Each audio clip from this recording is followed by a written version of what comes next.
Hello, City Life Gardening.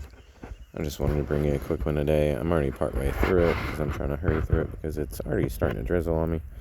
I was just trying to get a few seeds out in the garden, and so far I've just took the hoe and hoed an approximate 1 foot apart double row and planted some mammoth red rock cabbage. A little late on it. I probably could have planted it a week ago even, or two, if we would have had it tilled, but we didn't till today. And feel free to pause and read.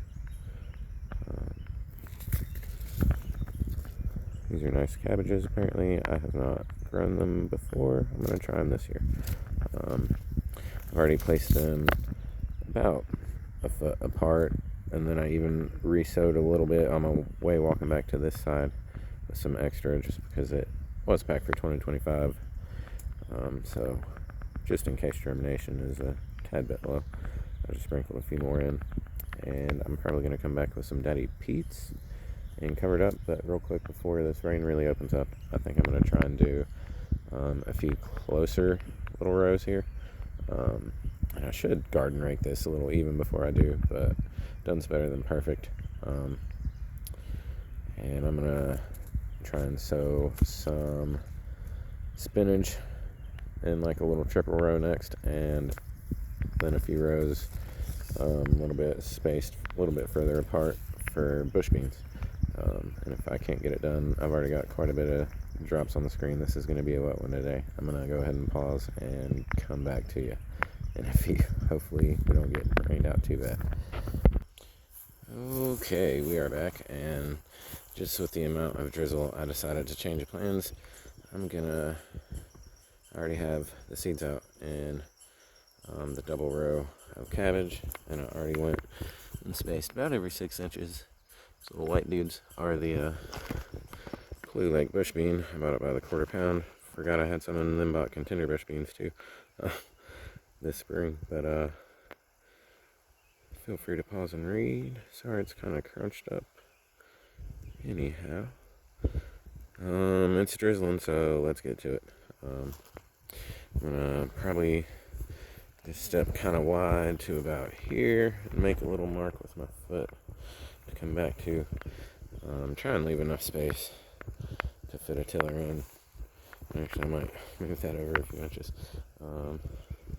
Just to leave plenty of room to fit a tiller in, because I'm tired of fighting the weeds, and I just want to make it easier. And we have a tiller, so why not just leave room to till in between like I have. I'm gonna hurry up and hoe another row and do another row of beans. And if it rains too bad, I won't be that upset. Succession sowing is always a thing, and after it rains a few days, plant some more. But let's get to it. Okay, we got our gloves on the well.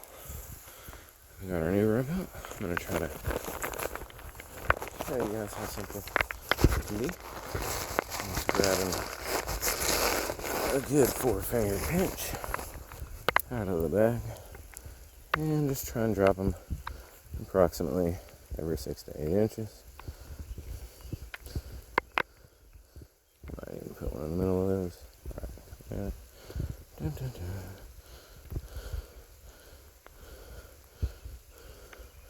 And it is raining good. Push that back in to the middle of the row. Oh, I had a loosey-goosey. Get it in there.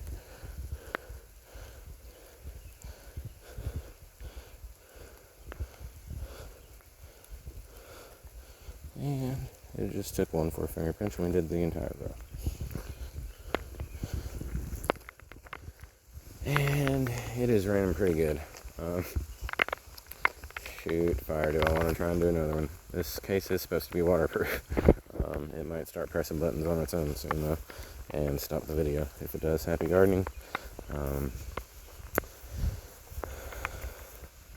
Got some more room, and I have some radishes over by the garlic bed over there that seeded themselves. And goji berries, I'm not sure if they're going to come back. Maybe this rain will wake them up, because it's being warm lately.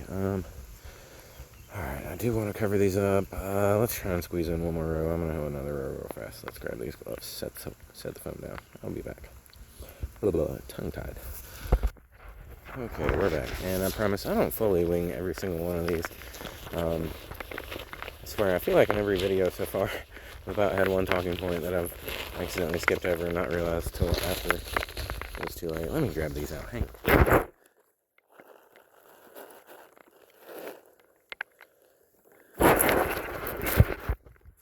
But one topic for this video is the pros and cons of tilling or going no-till.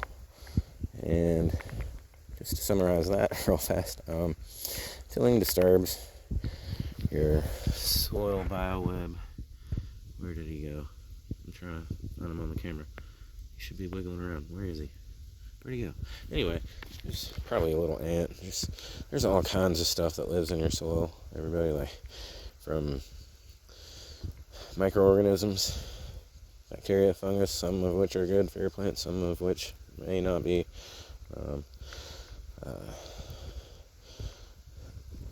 I do use a fertilizer that has beneficial bacteria and fungus in it, and even just things you don't, pests sometimes live in it, but, voles and things, I'm sure their tunnels help aerate deep under the ground, but no, you don't want those in your garden eating your stuff. But just trying to think of other examples, things that I don't even know the names for. I see crawling around. Sometimes I'll be digging in a pot to get soil, and spiders will be in the soil. Just little beetle-looking things that I'm not sure what they are. There's all kinds of stuff in the soil. Worms, vermicompost, without you having to do anything, just in your garden, they'll just be sitting there composting your soil. And you come through with a tiller and whack them up, and they don't necessarily like that. It doesn't help them out. So in turn, if you damage them, they don't help feed your garden as much for you. And however, it is a quick way to make it soil on top and get it nice and loose and ready for planting. One benefit of one of the other methods to get away from tilling is raised beds. You defeat the need of tilling or even broad forking. Your soil is pretty much going to stay loose if you don't push down on it and whatnot and walk on it, as long as you make it a raised bed where you don't have to walk in it and compress it or drive any kind of machinery on it or anything, and to make it small enough to be accessible by hand from all edges. That's kind of what I've done there. That one's about, I think I did 3 or 4 feet wide on it. I forget the exact measurements, but then however long the boards were that I had. And I did that so you could reach to the middle from both sides easily, and so you don't have to get in there and walk on it. And but anyway, that's something to consider if you're just starting out. And there's other methods too. The method that I want to use to get away from tilling is basically, I don't even remember what it's called, but where you just bring new compost in every year, and maybe even wood chip mulch what you've planted in your compost row, and then let that compost start to break down through the season, and then say here's your row with your wood chips on it and your walking path. In the fall, rake your wood chips in your walking path, and they'll continue to break down and feed from the path. The roots can access all that stuff under the ground too, and it keeps the weeds down in your path. Raking your mulch into it at the end of the season, and then mulching fresh again, and just keeping that up, and then you'll just have a nice layer of mulch in your walking path that just keeps building up every year, and you just keep adding compost in, and if it starts to get compact, even though you're not walking on where you're planting, you just use a broad fork and broad fork it up. And I'm glad it's not opening up and pouring and it's staying in light drizzle, because that's making it livable. But I'm going to try to not make this one too long.